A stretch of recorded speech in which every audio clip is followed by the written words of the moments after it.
నాచనీయం ప్రభాతజ్ఞాయం ప్రకీర్తిప్రదాయం భజే భారతార్థం భజే పవిత్రం. అది రామాయణ మహాయుద్ధం భీకరంగా సాగుతున్న తరుణం శ్రీరామచంద్రుని సారథ్యం వానర సైన్యంతో విజృంభిస్తూ లక్ష్మణస్వామి తనతో పోరాటం చేస్తున్న రావణుడి కుమారుడు ఇంద్రజిత్ తలని బాణంతో ఒక్క వేటుతో వేరు చేశాడు.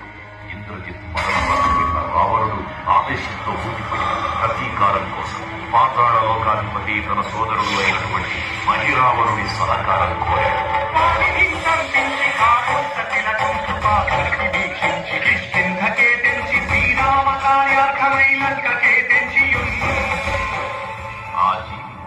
మకర ధ్వజుడు అనే తన పుత్రుడు మహాసముద్రాన్ని దాటుకున్నది నీటిలో పడ్డన పేదలు ఒక మొసలి గ్రహించడం వల్ల జన్మించడని తెలుసుకుని ఆశ్చర్యపోతాడు హనుమంతుడు. బ్రహ్మాండమైనట్టి ఆ శక్తిని వైతి ఆలస్మరం ముద్రనం దింపగాలమయ్యుండడం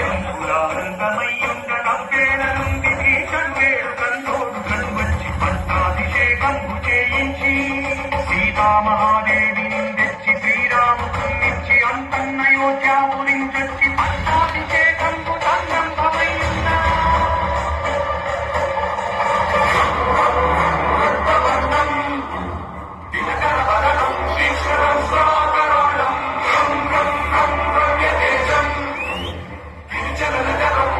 పంచాధిపత్రం